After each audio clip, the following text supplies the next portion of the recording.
right, everybody, welcome into Concrete Jungle, a New York baseball podcast here on FingerLakes1.com. Paul Russo, Kyle Evans here with you as always. A little bit of a tale of two weekends in the grand scheme of things, but I have a feeling discussions after some stuff off air are going to go in a couple different directions here. So, for the sake of you, Kyle, negative, as you wanted me to say off the jump here. Wasn't a great sweep, but a sweep nonetheless for the Yankees. The Mets, once again, take another series loss at the hands of Boston this time. Not great for the Syracuse Mets. Rochester Red Wings appear to be on the upswing here for sure in the second half of the International League season, so plenty to get to. But as always, check in on your weekend. Everything go good? Everything smooth sailing, I guess, for you this weekend? Yeah, obviously watched a lot of baseball, played a lot of baseball, pretty sore today. Did you really? I didn't know Played that. 3 of the last 4 days. Wow. Just kind of getting back into it a little bit because I do miss it. But yeah, it was a good weekend. I'll just start off right now. I think the Yankees fooled a lot of people this past weekend. I don't think people really realize that all the positive things that happen are because of how terrible the Royals are. And they're going to get exposed coming up here with this tough schedule ahead. Sure. But yeah, how was your weekend? Pretty good. Can't complain. Wasn't too bad. Yeah, had baseball myself. Got a couple wins, so we'll take it. More than the Mets, then? Couple? Oddly enough, we beat the Mets. Oh. So yeah. So Yeah. that'll happen. So before we get any further, thank a couple sponsors, including Dr. Jeffrey Halstead, DMD. Dr. Jeffrey Halstead has been Canada's hometown dentist for more than 35 years, offering routine dental care as well as cosmetic dentistry, implants, and dentures by their highly trained and experienced staff. Visit them online at CanadaDentistry.com, or you can find them on Facebook and Instagram and the Cuba Lake Wine Trail. From the first sip to your last look out on the lake, Cuba Lake Wine Trail will impress and inspire you. As America's first wine trail, you truly choose your own path when you visit the wineries. Soak in the scenery and make memorable moments and memories with your friends. You can plan your trip at thecubawwinetrail.com. So, let's jump on into this. We'll begin with the Yankees because I personally, like I said, I feel like we're on two different wavelengths here a little bit. I understand it was the Royals and everything, but like I said Thursday, you had to plan. You have to handle business against teams you have to handle business for, and the Yankees did that. I'll take a coin that I've used a ton before. It was winning ugly for the most part. Obviously, I think Saturday was pretty much the only game where there was no maybe unnecessary drama per se in the grand scheme of it. I mean, things got dicey, as we know, Friday. And I wouldn't say they ever got as dicey as Friday as it did yesterday on Sunday, but closing out the game was a little bit rough. So maybe in general for the series as a whole, like I said, I think we're going to differ a little bit on this, but what were your general impressions from the Yankees getting their first sweep since Memorial Day weekend? Obviously, in the short term, you got, like you said, you got to take care of business, and you play who's in front of you, and they did just that. But this is my first time really watching the Royals for a whole game, and they don't play bad defense. They have a couple guys who can kind of hit, but for the most part, their pitching is so bad, and that's why the Yankees were able to score 4 more runs in 3 straight games for the first time in a month. And there's other positive things among Yankee hitters that I'm sure you're going to discuss. Yeah. That happened. One huge main one. And basically it was get right for the Yankees this weekend. Some of the hitters that were struggling got right. They, like you said, they got their first sweep since May. So yeah, it's a good sweep. Any other season, if they swept a team, I would be like, yeah, that's a great weekend. Like, let's move forward. But this team has just been so up and down this year that when their schedule comes up here, I don't think this series sweep is going to really matter. Yeah, let's jump into a couple of things then here. You kind of mentioned it. And I want to we'll start with the offense before we go a pitching route here because I do want to give a shout out to Severino. But I want to begin mainly with Anthony Rizzo in the offense. Rizzo, especially, I guess, yesterday, Sunday, right? Came alive, finally had a home run, his first in, I forget the exact number of games. 45. Yeah, I was about to say, we're talking over a calendar. 401 players have homered since the last time he homered. 401. Isn't that insane? Crazy. Yeah. But, Rizzo had a really, in my mind, when I say you have to go out and handle business against these teams, kind of what I mean, right? And you kind of even say yourself, Kyle, a little bit of kind of getting it right and stuff like that. And we'll jump more into this in my mind here, obviously, when we get to our injury stuff and everything. Glaber had a really good series as well. Who, by the way, in the midst of a 13-game hit streak. Career high. Like I said, we'll table the injury portion of it here when we get to that portion of it. But, he continues his great stuff going on. Mentioned Rizzo. What a time for some of these Yankee hitters, I guess, this past weekend, right? To maybe figure some stuff out a little bit. And I'll say this, obviously yesterday, Sunday was maybe the bigger output day in terms of runs. But, for a team that was struggling, 3.1 something runs a game going into the series, to get 5, 5, and 8, again, to me, maybe not exactly as many as you'd hope to maybe have gotten in a way, and they had other opportunities that I think they let kind of slide here and there in terms of getting more, but certainly highlighting two of the guys there, but maybe collectively as a unit, really having just a good series to try and, like you said, get it right. Yeah, Rizzo had his first 4-hit game since 2019, so great day for him, and if he does go on a little bit of a streak here and, really start hitting, he could probably thank Jordan Lyles for that one. That's who he got his first home run off from. And Jordan Lyles came into that game yesterday with, just hard to believe stats. Just one of the worst starting pitchers in the league this year. In almost every category it just shows. And, the Yankees took advantage, though. For 4 runs in the first, hit him pretty hard, and then didn't really do too much after that against him, but then did more damage against the bullpen. Yeah. So, the first 2 games are pretty tight wins. 2, and then they won by 2 Friday and 3 Saturday, and then finally they had some breathing room yesterday to sweep the series. Yeah, of course, transition over here too a little bit. We jokingly said it off air, right, where it's like shockingly the one Yankee in the series who did what they had been doing the whole time here at this point was Garrett Cole on Saturday. To that end, though, I do want to shout, obviously, it got kind of hairy-ish there at the end for Severino. But was that maybe his best collective start on the year, possibly? If you want to look at it. Like I said, it got hairy at the end. But, look, Severino's a guy who has struggled to even see the 6th inning, let alone be in it at all this year since he's been back for the most part. Obviously, you wish it kind of ended differently maybe for him in a way, but, I think you have to take a little bit of the good here with him in this start where hopefully it carries over to his next start, which wouldn't be until, let me map it out here, Saturday, I believe, would be what the next 5-game cycle would be for him. Yeah, against Baltimore. So obviously, again, go back to the get right category. This was a big spot for Severino. He needed to handle the business there after, frankly, not being able to handle it. Mainly in my mind, the one that sticks out was that start in Anaheim where it was just off the rails pretty quick for him. Well, actually, I think you're mistaking that for the Orioles. He only allowed 1 run in Anaheim in 6 innings. So that was his best outing. Yeah. So technically he's had 2 really strong back-to-back outings after giving up 7 against the Orioles. Yeah. I didn't think he looked as good as he did in Anaheim, but the 3 runs are kind of like don't tell the tale, I would say, because he gave up that 2-run homer with 2 outs and 2 strikes. And if he just put that guy away, he's got 1 run in 6 innings again.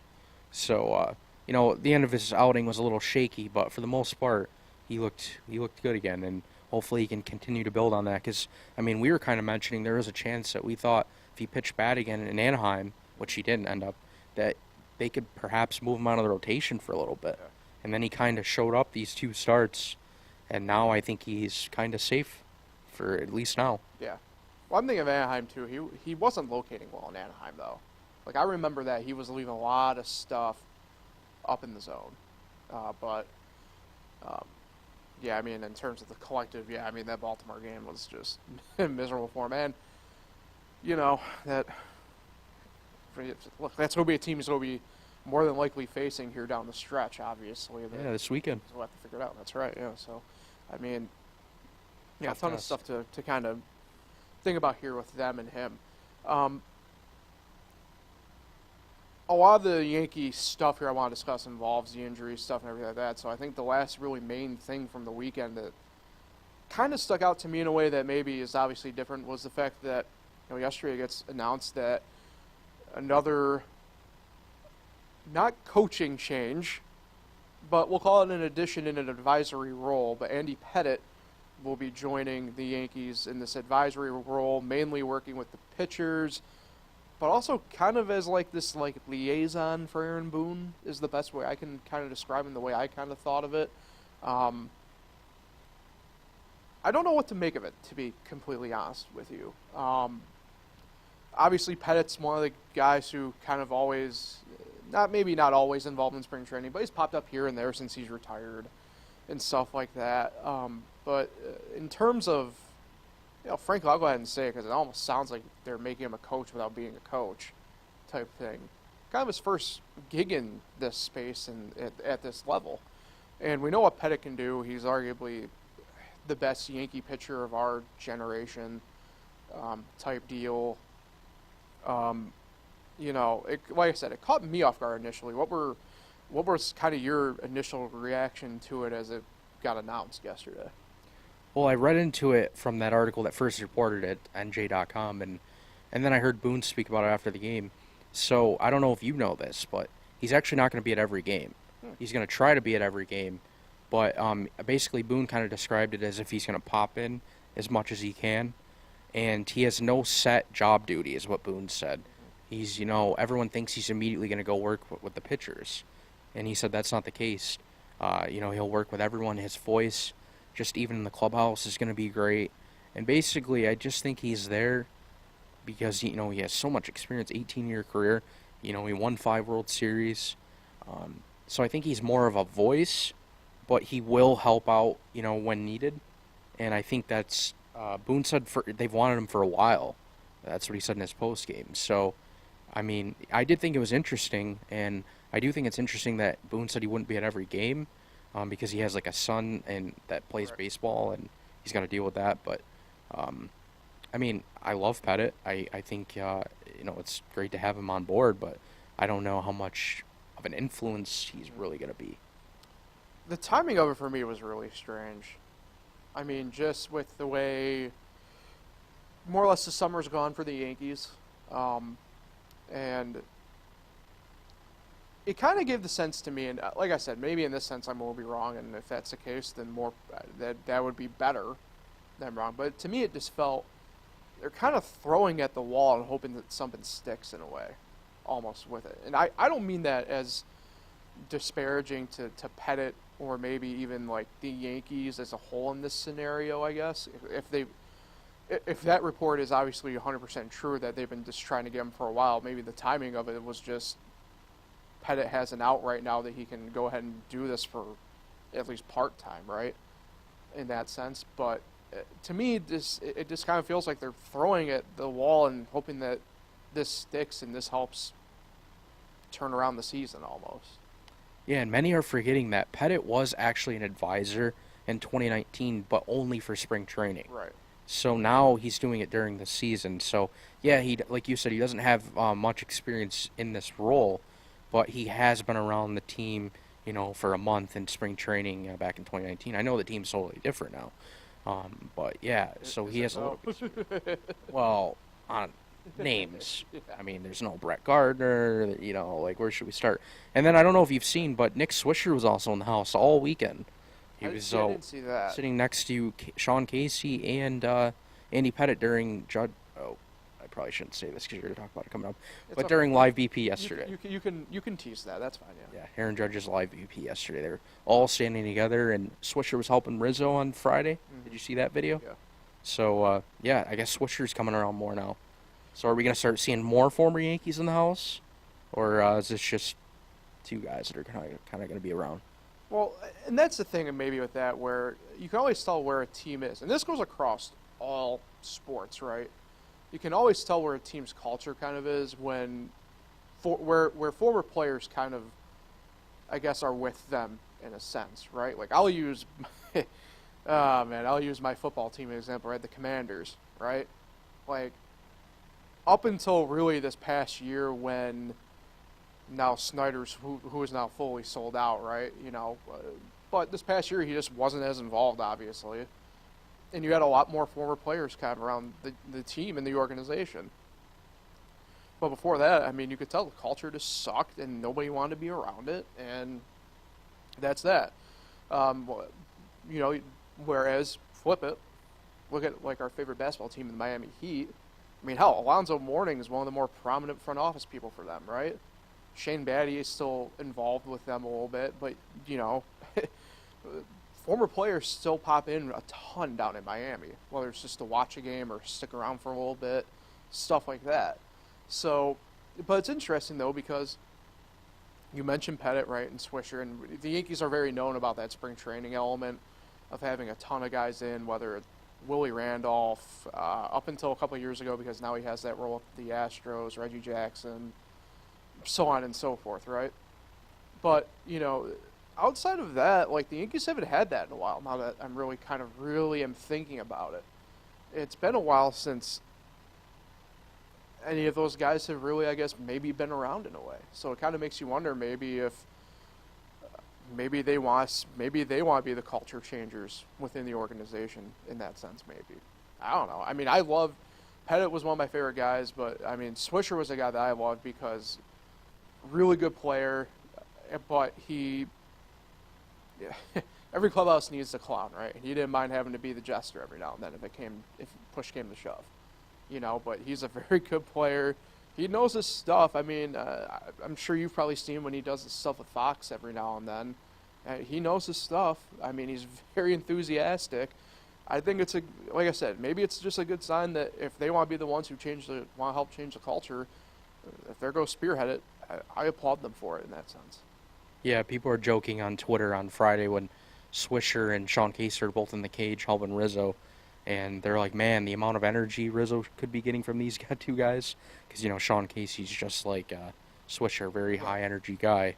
But, yeah, I mean, I do agree with you. I feel like we haven't seen a lot of former players around the team other than, the annual Old Timers Day when everyone comes in. But or if they are just literally a coach. Actually a coach. Well, yeah, you don't really see A-Rod's there a few times sitting in the stands for a few games here and there, but other than that, you don't really see guys, down on the field, around the team, in the clubhouse. So maybe this is the start of something that they're going to start doing. But yeah, it'll be interesting to see. Yeah, let's transition over now because, look, you alluded to it, but first we do have to handle, I'd say almost the major one from the weekend.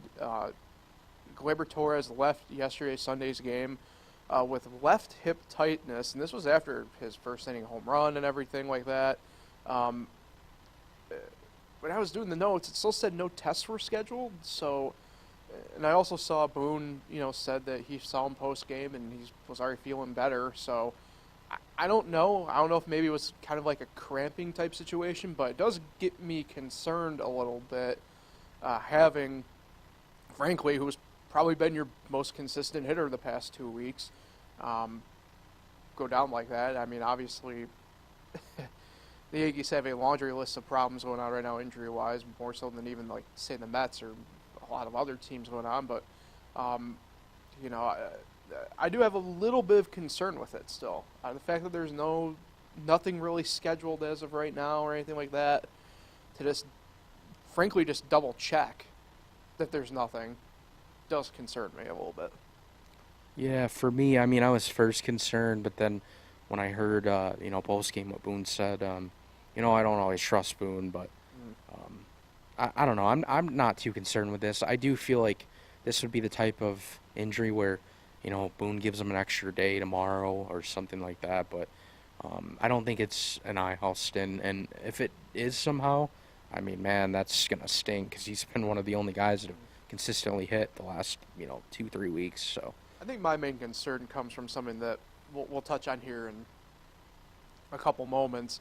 The fact that, go back to this Yankee injury thing, that people just don't know type scenario, and then ends up putting, frankly, the team and the player behind the eight ball.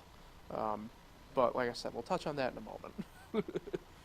Outfielders Greg Allen and Jake Bowers were both reinstated from the injured list. Utility guy Oswaldo Cabrera and outfielder Frank Cordero were both optioned back to AAA Scranton Wilkes-Barre. Here's what I was alluding to, though. Catcher Jose Trevino will undergo season-ending right wrist surgery.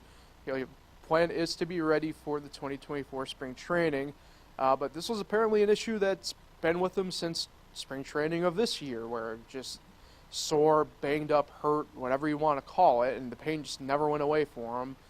And now we are here discussing another Yankee injury that nobody, frankly, really knew about until literally Friday when this news drops. Friday night when this news drops. They need surgery. He'll be done for the year. Ben Rortvedt called back up from AAA Scranton Wilkes-Barre. But now the Yankees are, frankly, in my mind, behind the eight ball catching-wise now for the season, because it was already a position that they had quote-unquote prioritized for the trade deadline. Well, now it's going to probably be your number one necessity, in my opinion, because I don't want to be that guy. Trevino's 30 years old, but we all pretty much know what we think we got with him at this point, right? So I don't want this to be the beginning of the end for him here in New York already, but I don't know how to judge this news with him, frankly, that he himself acknowledged that he was just going to play through it until otherwise he couldn't, and it's a literal week before the trade deadline, and this has happened. yeah, two things for me. It was just too funny that a week ago he was asked why Trevino was sitting out 2 games in a row, and he said he's just a little banged up from playing a little bit and bumps and bruises and stuff like that. And then The All-Star break. and then a week later we find out this, and then immediately I remembered, wow, a week ago Mark Feinstein of MLB.com reported that the Yankees were interested in upgrading the catcher position. So clearly somebody, whatever source he had, knew that this had been a problem that Trevino was dealing with. So maybe that's why that report came out that the Yankees are actually looking, because they knew eventually he was just not going to be able to do it. Yeah, I mean, maybe. I don't know. It just goes back to something that we've talked about in here since we've started the podcast. Frankly, it's just the Yankees, for whatever reason, don't talk about these things, and it just feels like they put themselves behind the eight ball when this stuff crops up. And I don't know. I don't know how to take this. Like I said, I love Trevino. But I just don't want to be that guy. He's not like a Salvador Perez. He's not JT Realmuto. I'll go ahead and do it because, frankly, since he's been called up now, he's been about at worst the third best catcher. He's not even Francisco Alvarez. Where I think I would be all for having that type of guy be fighting through this injury type scenario. But to me, and the numbers back it up this year, if you're more or less on equal ground with with Higgy, you're going to be on potential equal ground with Rortvedt when this is said and done. I don't know why you're fighting through it, I guess, or why the team allowed you to fight through it. I don't know. Yeah, I mean, his numbers dropped significantly offensively, and even his caught stealing numbers, he wasn't throwing out runners as much. His numbers, according to the game notes, are very similar to Kyle Higashioka's. So clearly now it makes sense of why he, decreased so much. But still, in general, he's not really that good of a hitter. I think last year was a fluke. I mean, I think he's better than what he did this year, but he's still not, like you said, he's not these other catchers. So he should have just never played through it. And like you said, he was getting to the point where he was hurting the team. Yeah. He's getting at bats, and he's just kind of an automatic out. And, he can't throw to the bases that well. I mean, it's your right wrist. Mhm. So I really wish he wouldn't have went this long. The Yankees probably could have done something sooner in terms of a move or a trade. But now here we are, about a week away, and they kind of got to figure out what they're going to do. Yeah, frankly, the catching market, it's a weird one right now. It sounds like, and this is a discussion I plan on having for our late week podcast here, maybe a little bit more, but it sounds like the price for Perez, if the Royals do move him, is very high because they don't, frankly, really want to move him. And outside of that, is there really any other good enough catcher on the market? Like, I don't really think so. I mean, I'm sure, the name that's going to be interesting is going to be a guy like, say, Yan Gomes, or even, I guess, Tucker Barnhart, both with the Cubs, where we know that they're going to be selling. And they're both low enough pay guys, but I kind of go back to it. Like, the Cubs, in theory, probably want, like a top 10-ish prospect for them. And I don't know if it's really worth the squeeze at that point for those guys. But, I mean, if you're the Yankees and you're put in the tough enough spot, you might have to just unload, say, like a guy like Greg Lessert for Yan Gomes for half a year or something like that. Like, I don't know. But that's what I mean when you kind of just put yourself behind the eight ball like that, is you put yourself in these spots where you're making moves that have unusual price tags that shouldn't be that high or shouldn't be where they're priced at because you have to do it. And you kind of mortgage, frankly, maybe not necessarily your future in this situation, but you mortgage a guy who, probably could be your future 7th or 8th inning guy, potentially. But I don't know. All right, let's transition a bit of a double-headed one here, as you alluded to a little bit earlier, Kyle. Aaron Judge taking live at-bats off of Jonathan Loaizaga. So both these guys kind of building themselves back up. For Judge, did swing the bat this time. He fouled off about 5 pitches. For Loaizaga, we know this was kind of like one of those build-up things for him. So after the game yesterday, Boone spoke more on the Aaron Judge end of it than the Loaizaga end of it. Says that there's still, no timeline, but they hope that they can more or less reassess and maybe build one off of, talking with Judge today and stuff like that. Obviously, though, this is the first time that Judge has just swung at a live pitch since his injury back in June at Dodger Stadium. Yeah, it was a pretty quick live BP. It literally lasted maybe 4 or 5 minutes. I think it was 16 pitches total. Never put a ball in play, but did foul off a few. But again, those results don't really matter. At this point, he's up there just trying to see live pitching again. Yesterday was definitely a step forward. And, I'm still expecting, like, sometime in August. People are thinking the Subway Series starting tomorrow. Not a chance. Things are trending in the right direction. But I don't know where this team's going. I don't know what they're going to do at the trade deadline. I don't know. I mean, like I said, they're going to have to go on quite a run just to get to 90 wins from where they put themselves right now. And I don't know. There's just so many unknowns. I don't know what to expect. And, I don't know. I don't really have a lot of thoughts. Yeah. The Loaizaga one's interesting, too, a little bit. Like I said, there wasn't a ton of dialogue more about him because frankly, you face Aaron Judge, that's where most of the questions and stuff are going to be. But, Loaizaga building back up from the shoulder issue. I feel like this timeline for him is probably going to be August at some point, I would imagine, at this point, right? I mean, I can't. I was just going to say, Boone originally said September before he got the surgery, but looks like he's moving along well. And I don't know if you saw, but Boone said that he looked as good as he's looked in a while, just in this live BP. His pitches were moving real well.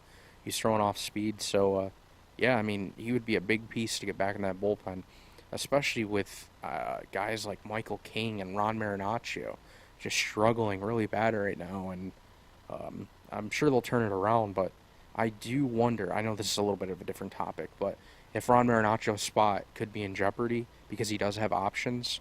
He's given up 7 runs in his last 7 outings. He just, including a couple yesterday. Yeah, 2 homers. I don't know what's going on with him. Maybe he's he's just going through this rough stretch, but he's been pretty good since he's been a Yankee, so I don't know what they're going to do with him.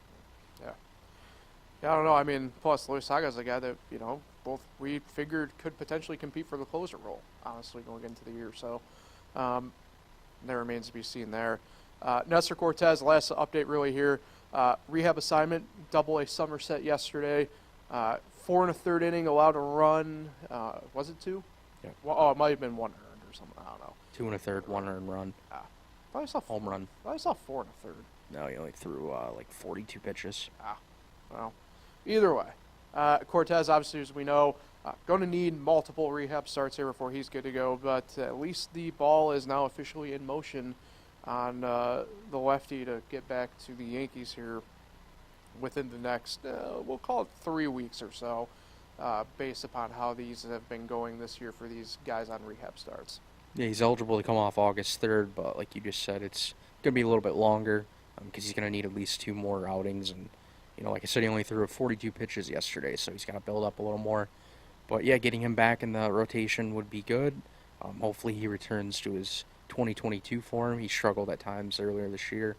And, again, they're going to have to make a move for him to get him on the roster. So they got some roster movement coming up, and, who knows, like I said, what they do with the trade deadline. So some corresponding moves will need to be made.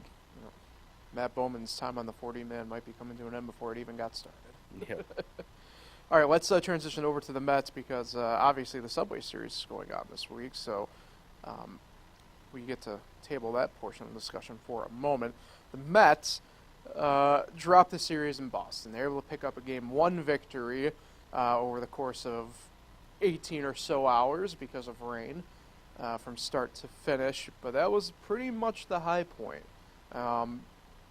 Outside of that, rough going again for the Mets. Kind of mentioned a little bit on Thursday, right? This was kind of that, if there was ever one last gasp, this series was probably going to be it. And now it was something that is even discussed on the Sunday Night Baseball broadcast last night. The Mets are going to be officially at this point of having to make difficult decisions on guys and officially on what to do. But before we get to that, kind of like I think like we both kind of discussed and expected a little bit, right? Came out, figured that they'd get a win maybe somewhere, but certainly not in contention all weekend. And get 1 of 3, and you kind of now limp into this day off going into the Subway Series if you're the Mets. Yeah, this team all year, it's the same thing. They can't string series wins together. It would have been a good week because they took 2 of 3 from Chicago, and then they go to Boston, like you said, and they win the opener. So at that point, you're just thinking, man, win one of the last 2 games just to, keep winning series. And, their pitching let them down the final 2 games, and their offense wasn't really showing up yesterday. And it's just like when they pitch good, they don't hit, vice versa. And it's just one of those frustrating years. I don't think they're going to be able to overcome the hole that they put themselves in. And I think at this point, even if they, say, win both games against the Yankees, I think they're going to become sellers. Or they just won't do much, like Steve Cohen kind of alluded to earlier this month, or last month, whatever it was. But yeah, it's kind of a lost year, I would say, for this team. No, definitely. Speaking of lost years, this is where I really want to jump into this. Max Scherzer, again, and he called upon himself again post-game Saturday, but frankly, another disastrous start for him. And I don't think there's another way around it. Struggle with control again and execution. I don't want to say that Father Time is completely just outright caught up to him, but I don't know how I would be able to defend against it if somebody presented an opportunity in that way or argument to do that. And this is a guy who, like I said, I think he's a trade piece if you're the Mets potentially, but also, and this kind of intertwines with, the discussion about facing this uncertainty now. It came out today that teams expect, if they want to take on Scherzer or Verlander, like the Mets are going to have to just more or less eat the contract for it.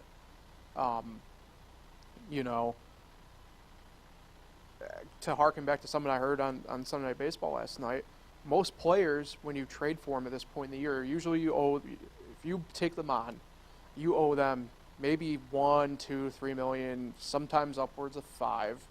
If you're to take on either Max or Verlander, odds are you would be expected to absorb $14 million of expected pay to them. And teams aren't going to do that for 2 months, 2.5 months.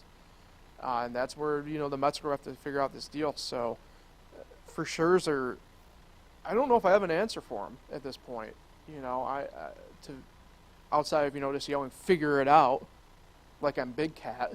But, I don't know what's up with him. I don't know if he's, taking a piece of the Yankee thing and fighting through something. But, man, you want to talk about a lost year. I mean, Scherzer's had about as much of a lost year as he's had since 2010 or 2009 when he was like a Diamondback. It's wild. Yeah, the thing is, before this previous outing, he had thrown 7 shutout innings. I forgot the opponent, but that was vintage Max Scherzer. He only gave up 2-3 hits and looked really good. And then all his other outings this month, I mean, just haven't been good. I think I wrote the stat last night. He's given up 14 runs in 24 innings this month. That's not Max Scherzer. So I don't know what's going on with him, why he's inconsistent. Like you said, age could be a factor, or could be catching up to him. But yeah, I don't. This is just me guessing here. I don't think Verlander or Scherzer will end up getting moved. I'm sure there'll be talks, but like you kind of just said with the whole money situation, I just don't think teams are going to want to deal with it. And the way Scherzer's pitched, I don't think it would be worth it unless you're a team that, you think, man, Scherzer's just the piece we need for a postseason run. But yeah, again, it's 2.5 months, and I don't know. I don't see it. I don't know. What do you think? Well, I think if the right price came along, it'd be hard not to, in a sense. Here's the thing. I don't want to take this outright page from, say, the Ohtani situation, but you at least have to be listening to the discussions if you're the Mets, right? Absolutely. And even, it's interesting. Take a look at the Boston Red Sox, for example, right? Them and the Yankees are tied for 4th. The Yankees and Boston are probably in the same position, to be honest with you, where they're going to be what is being called as the cautious buyers at the deadline, where you do look to improve your roster, but you may be able to unload somebody type scenario and sell a piece here or there. I don't see that being the case for the Mets. I think they have to be outright sellers. And I don't know if they're going to do that. Here's, look, and this is where I think we can really dive into this, discussing about, having this deadline decision here in a week and leading up to it and everything. But, the uncertainty of what to do. Here's what I think is for sure going to happen. I don't see Mark Hanna being a Met in a week. I don't see Tommy Pham being a Met in a week. We said it on here. I think everybody borderline has a price outside of Pete Alonso, Brett Beatty, Vientos, Mauricio, and Alvarez. I think everybody's got to have a price tag of some sort on them, right? In my opinion. Now look, are they just going to be sell? No, that's just dumb. I would imagine Jeff McNeil remains a Met in a week. You know what I mean? But, like I said, I think those two, I think Canna and Pham are gone. I wouldn't be surprised if you're a team sniffing around and you just need some sort of arm.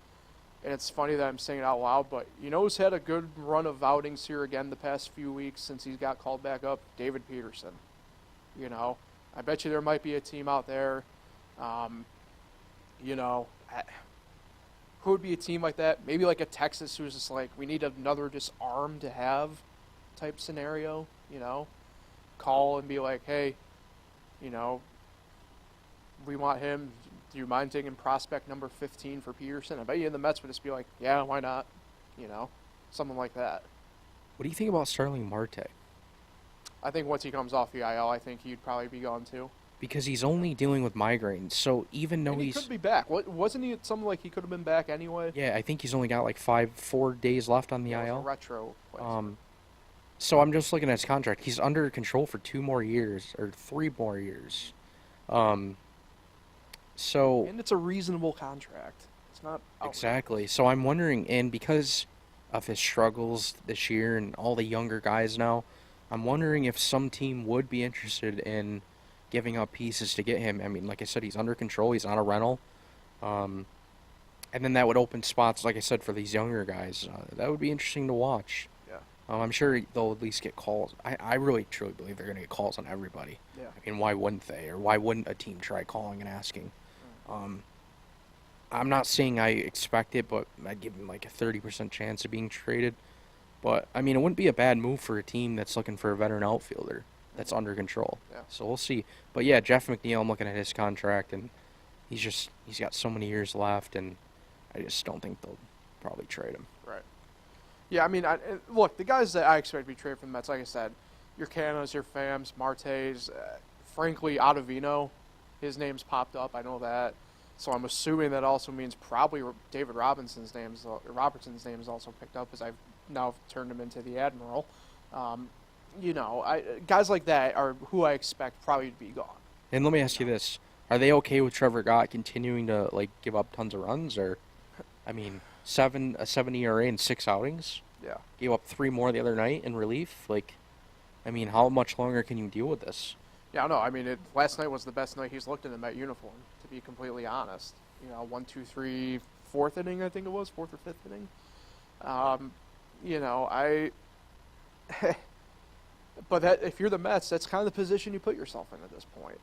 Is you're relying on these guys who have had good moments, and you're kind of banking on that happening again, and you can't say you're surprised when this happens, in my mind. I mean, look, before we went live, the Braves made 2 trades today for relievers, and Pierce Johnson from Colorado, and albeit he was DFA'd, Taylor Hearn from Texas.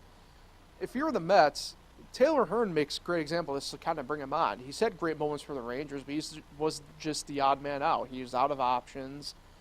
They needed something to do with him, and he just got DFA'd. And that happens for players from time to time. If you're the Mets, right there was probably a guy you could have at least gone out and gotten, and maybe, like I said, if you're betting on something like that, Taylor Hearn's the perfect guy. He's been more consistently good than consistently bad than, say, a Trevor Gott. You know what I mean? And so how long will they tolerate it for? Apparently as long as they think that they can keep going with him. I don't know. I mean, they did it with Tommy Hunter. They did it with Steven Nogasek. I mean, they've done it a ton over the past calendar year. And I don't, like I said, I don't see that changing. And I go back to this.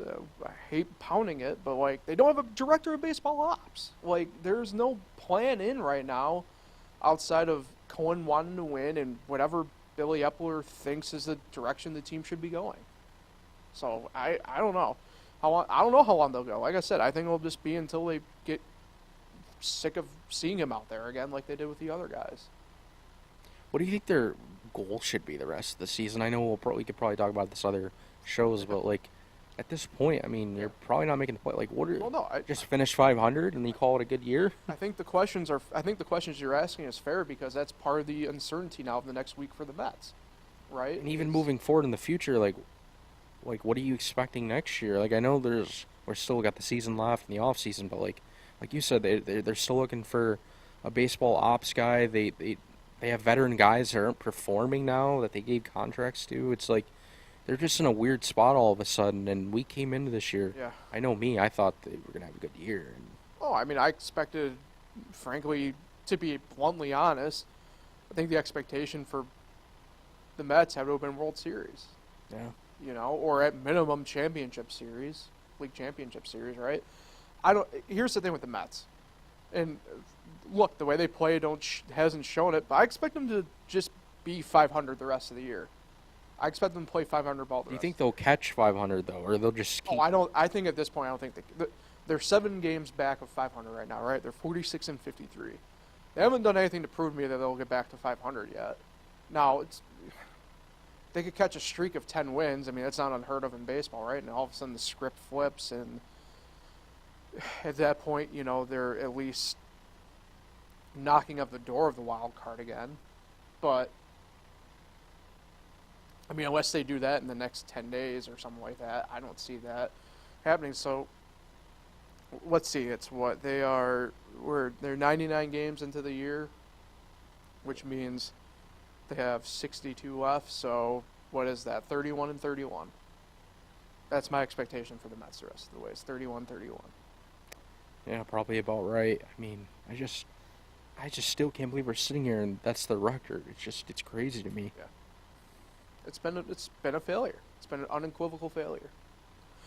All right, let's talk some roster injuries and roster updates here. Infielder Luis Guillorme placed on the 10-day injured list and has a right calf strain that he suffered on Saturday. He's been in a walking boot, and the Plaintiffs have an MRI today as they are back in New York. For sure will be out the rest of the month of July, if not longer, depending on how this looks. Depending on how you look at it, I don't know. Infielder Mark Vientos was recalled, as was Danny Mendick from AAA Syracuse, and reliever Josh Walker, option 2, AAA Syracuse.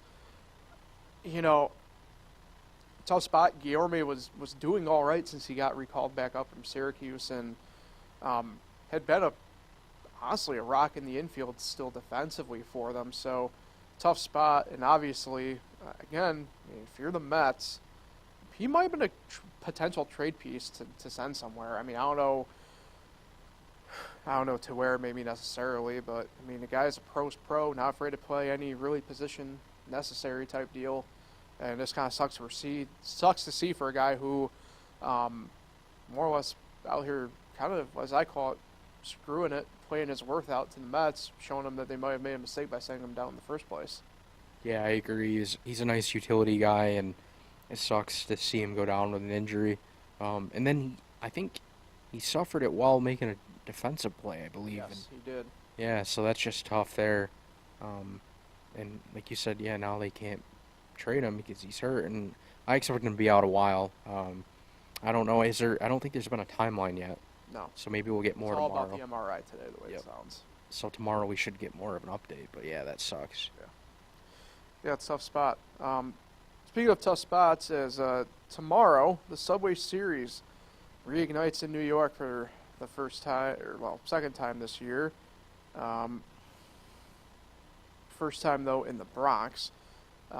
2 games tomorrow night, Tuesday 7:05 first pitch on SNY or TBS, depending on your market. Justin Verlander against Domingo Germán, and then Wednesday on SNY or yes at 7:05, Jose Quintana against Carlos Rodon. I don't know what my expectations are for this 2-game set. I think it'd be the most New York baseball thing this year if they just go out and split and have both games be 10-0 victories for either team. But that's usually not how it works. But I do think it will be a split. I don't see either team taking both games from one another. We know the Yankees will do everything in their power to probably lose the games, and we know the Mets simply just will not probably go out there and play 2 games. So that's my thought on it. If you want me to force myself into a box and pick which game is which, I think the Mets take game 1, I think the Yankees take game 2. Ooh. I mean, Justin Verlander literally owns the Yankees, and he's already shut them out this year. And he's had a good, 3-start run here. So, yeah, they're going to lose tomorrow night. I would say they'd lose Wednesday night, but, I mean, I told you the set off air. They're facing lefty Rodon, and they're 10-23 against left-handed starting pitchers. So, but then who knows how Rodon will pitch, because he's been not good in his first 3 outings. And then Jose Quintana's only, making his second start, so we don't know what he's really going to do. So that's kind of a mystery game, but screw it. I'll say the Mets sweep. Wow, you're doing it. And actually hoping for it. Wow, yeah. Yeah, people probably think I'm nuts saying that. You are nuts. All right, before we get out here, do want to mention Rochester and Syracuse stuff really quickly. Rochester, big series win against the Durham Bulls, frankly. Take 4 of the 6. Right-hander Hobie Harris activated from the injured list. The Red Wings head to Worcester for the week. Rochester, look, that was the team that's been hot and got hot and has kind of remained hot type deal. Oh, your face. The phone and notifications are going crazy for you over there. Because Andy Martino just put out a weird tweet. Uh-oh. Go ahead. I suspect that one of these days the Yankees are going to drop a tweet that Aaron Judge is activated. He doesn't like public timelines, but it seems like any day he could be activated. Is he on crack? Or is he just trying to get the views? Maybe. I don't know. I don't trust Martino. I know he's got some reports right, but like, why all of a sudden at 1:49 on the off day Monday is he saying that he expects the Yankees to drop a tweet? Yeah, what the hell? He's progressing nicely. Not sure which day, but they'll try to keep it under wraps. Huh. Look at that speculation. Yeah, now... Is he hearing something? Let me head to a But how, though, for one sim game? Or one, I guess they're calling YBP because there's no fielders, but... I don't know. That's weird. There's nothing on the subreddit either right now, so I don't know. Of course, he's already getting the views on Twitter, eye emojis pop. Like, I swear the guy wants views, but hey, if a couple days we see the tweet, I guess shout out to Andy Martino. Yeah. But why wouldn't you make the timeline public? I don't know.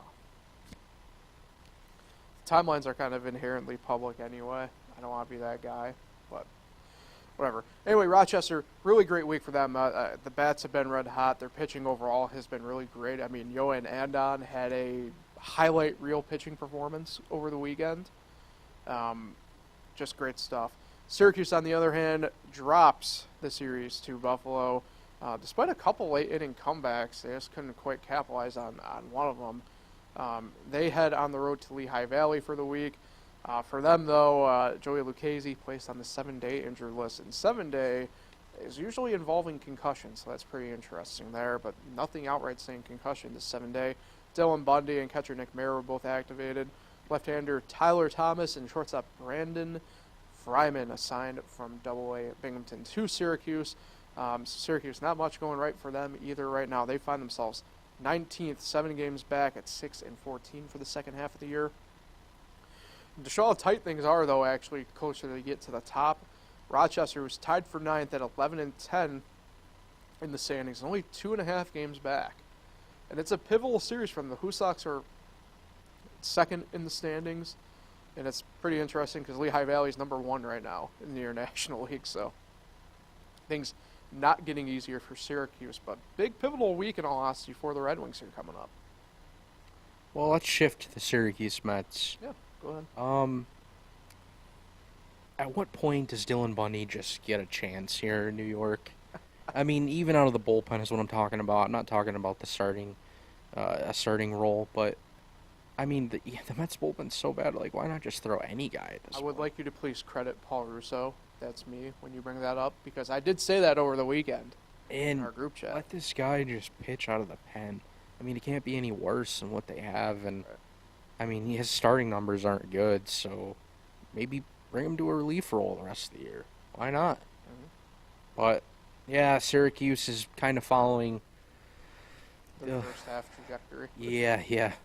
But Rochester's doing pretty well. So they're heading there. So they will be seeing Trevor Story this week, I guess. That's true, rehabbing. So yeah, it's going to be an interesting series there. And these are now back to 6 games. Is that right? Yeah. Because they had the 3 games after the break. Yeah. Okay. Yeah, that's crazy. Mm-hmm. Syracuse could be 6-20 after this week. Yeah. Jesus. Not good at all. So, a little bit of a housekeeping note that I forgot to tell you, Kyle, for later in this week. I will not be here Thursday, so we can't do the podcast Thursday. Yeah, thunderstorms. Yeah. I'm about to say, I think we have a severe thunderstorm warning, so we should probably Please don't. wrap this up as a precaution. Yeah, we don't need the power to go out here. Right, but just as a heads up, nothing Thursday. I have another dental appointment, so I won't even be in the office all day Thursday. So, does Friday work for you, Kyle? Let's do this Absolutely. in real time. So we'll be back Friday, and we'll do more, I think, of the trade deadline stuff at that point. A little bit more, just kind of, by the time we get to that week, we'll probably have a couple more trades kind of pop up, and we'll see how the landscape kind of sits throughout the week. We'll know then. We'll recap, obviously, the Subway Series and look forward to the weekend. So, Kyle, are you playing baseball this week the way it sounds, or what? My arm's about dead right now. No, I don't think I'm going to play baseball, but I'm going to watch a lot of baseball. Right. Stretch run, trade deadline. Let's start the trades. Let's get a trade right now. Yes, why not? And I will be doing the same pretty much. So we'll talk with everybody on Friday then. Enjoy the week, everybody, and we'll talk with everybody then.